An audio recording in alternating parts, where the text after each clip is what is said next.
For today, be healing for your children and allow us to share this word with others. In your name we pray. Amen. Amen. Good morning, my honor. Good morning. It is indeed an honor and a privilege to stand before you on this beautiful, crisp, thank you, Jesus.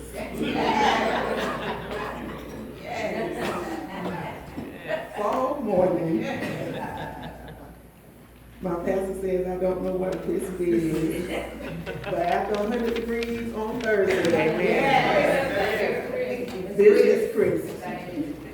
Amen. Amen. The scriptures have already been read for your hearing, but I will focus on 2 verses from each scripture. Lamentations, the 3rd chapter, verses 22 and 23. The steadfast love of the Lord never ceases. His mercy never comes to an end. They are new every morning. Great is your faithfulness. And 2 Timothy, the 1st chapter, verses 3 and 8. I am grateful to God, whom I worship with a clear conscience, as my ancestors did, when I remember you constantly in my prayers, night and day. Do not be ashamed then of the testimony about the Lord, or of me, his prisoner, but join me in suffering for the gospel, relying on the power of God. Our topic for this morning is constantly relying on the power of God. So Lamentations is a chapter that is not preached, is a book that's not preached from often in the Bible. But as I read and went over it, I thought about a couple of things as far as when people are in trouble.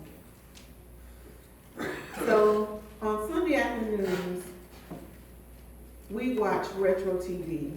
I don't know how this has become a tradition in my household on Sunday afternoons, but it has. Yes, hot. Yes, hot.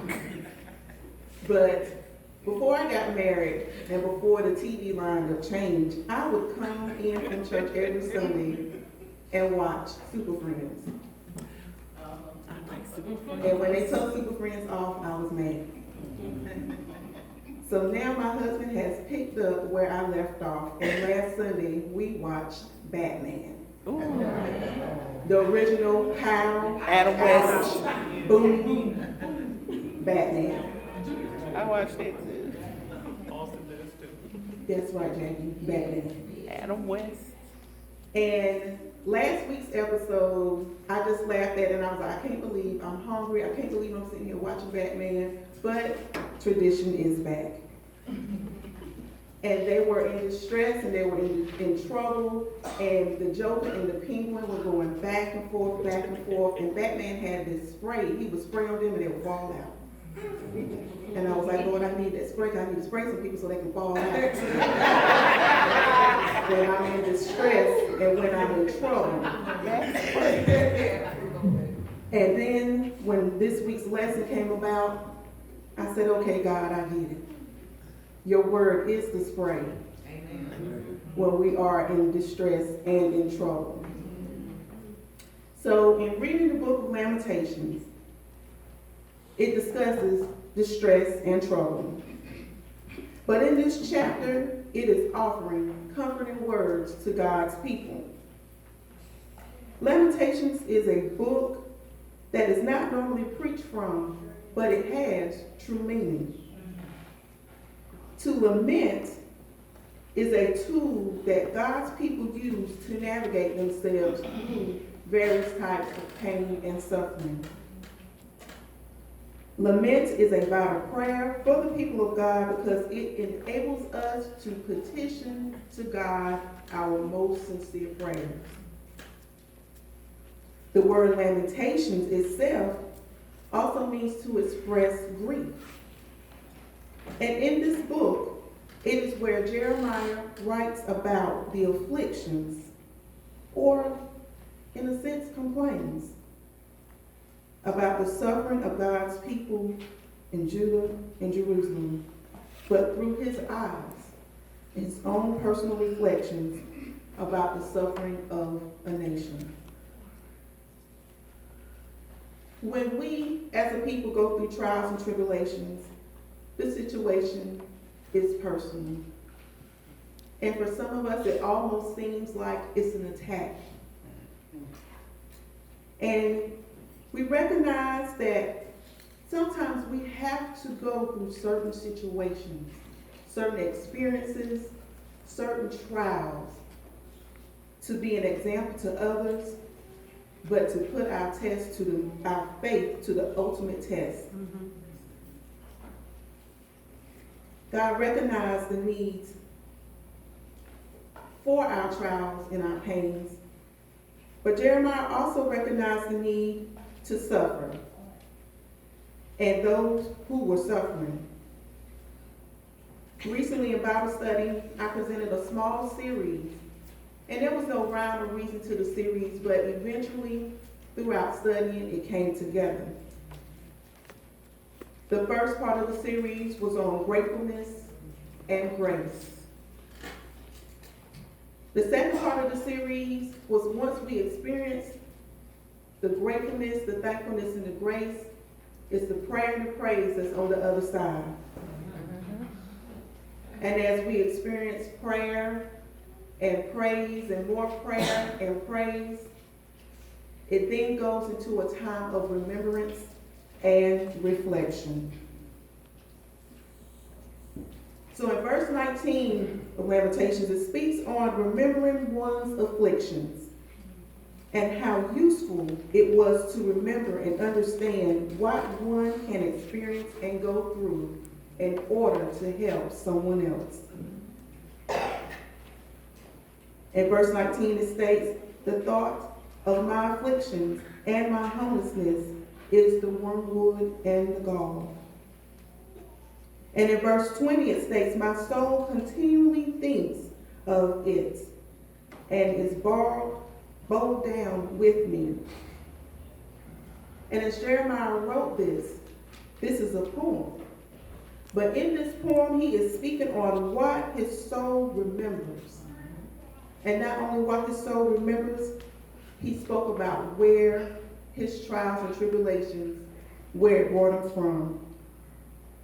He expressed different feelings and learned how to humble himself under the direction of God. And after reading this verse in several different formats and different readings, it finally came together that this message and the Bible study lessons I have been teaching all tie in together. So sometimes you have to go through to get what's intended for you in order to build a foundation with God.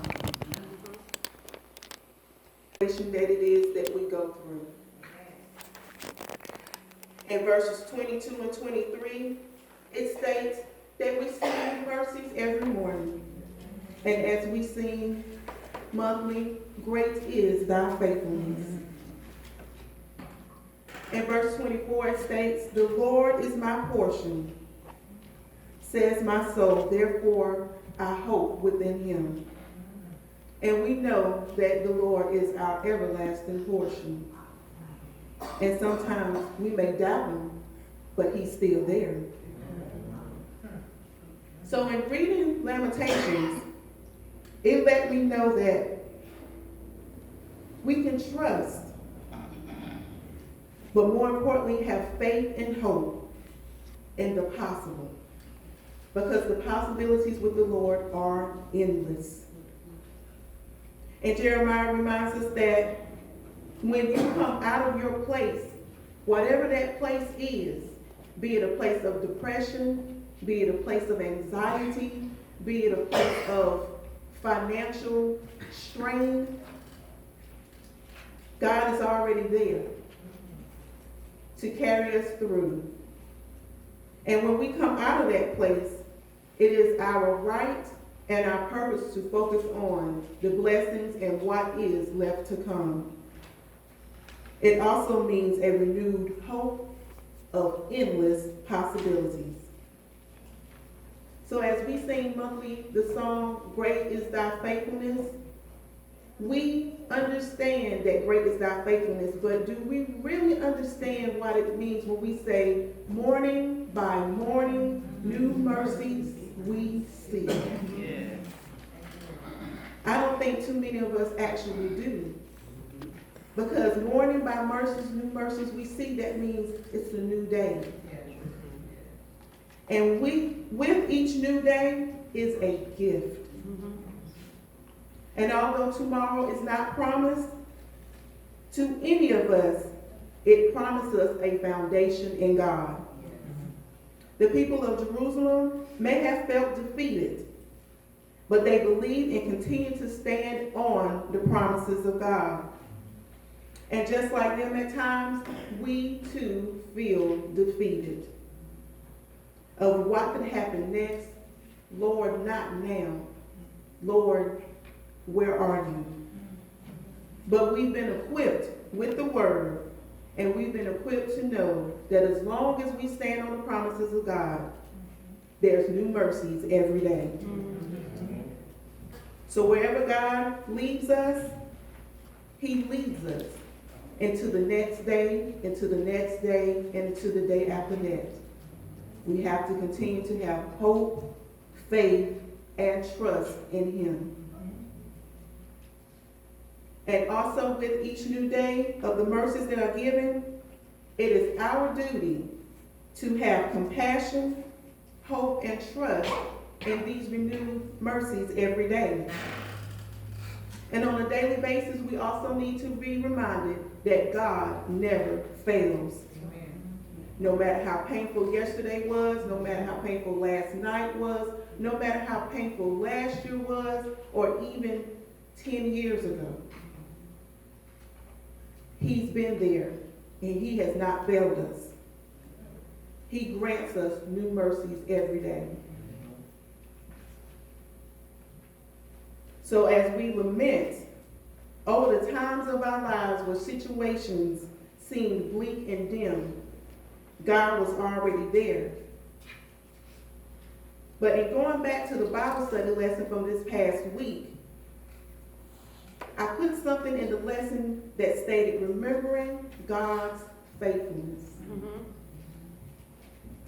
And one of the Psalms that I had in the lesson, it says in Psalm 31, you are my rock and my fortress. For your name's sake, you will lead me and guide me. You will pull me out of the net, which they have secretly laid me in.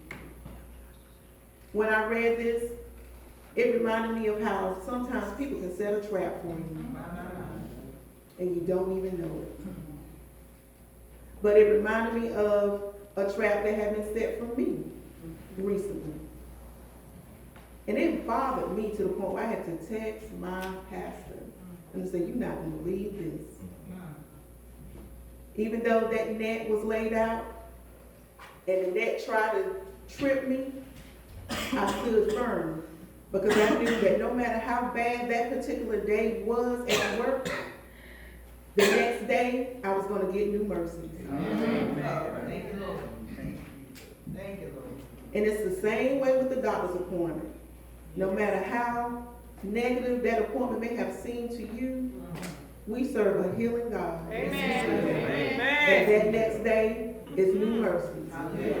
So whatever that spot was on that x-ray was today, that spot might not show up tomorrow. Amen. So that led me to know that morning by morning, new mercies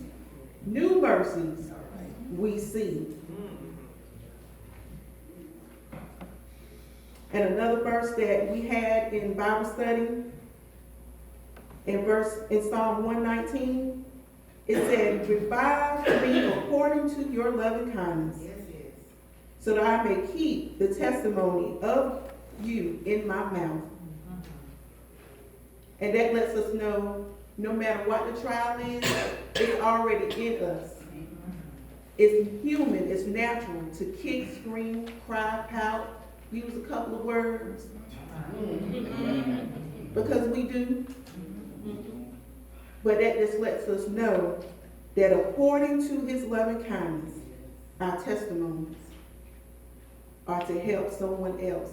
But a lot of times our testimonies are to encourage us as a reminder, as a reflection of how far we've come. Morning by morning, new mercies we see.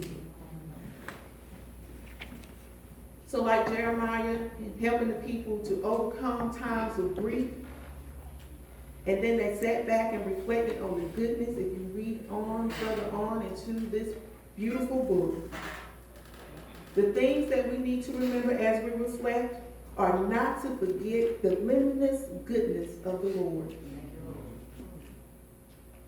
Second, it reminds us that throughout everything, God has never left us alone.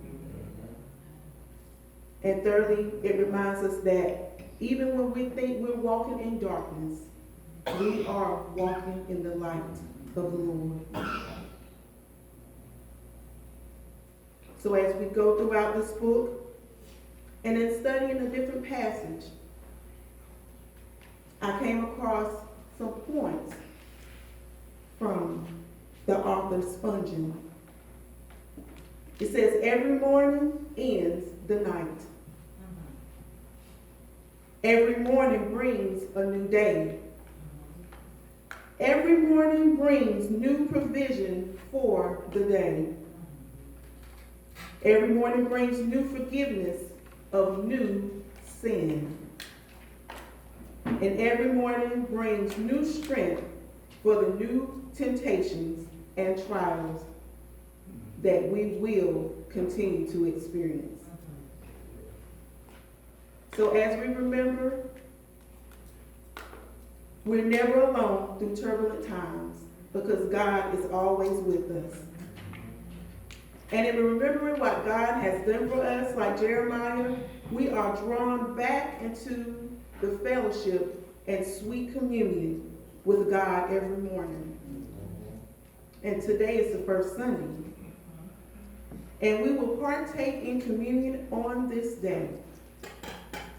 And let us be reminded that it doesn't matter how difficult our past has been, how rocky our lives have been, how we may mourn over a particular situation or a person, we are given new mercies every day. We are given the new opportunities every day to renew ourselves and experience what God has to offer us. As his children, we have the right to lament, and we have the right to petition our prayers before God because he cares about us, and he already knows what we're going to experience and go through. But as we have this right to lament and petition our prayers, we have to remember that we are his children. And in being his children, we will be delivered and we will be redeemed.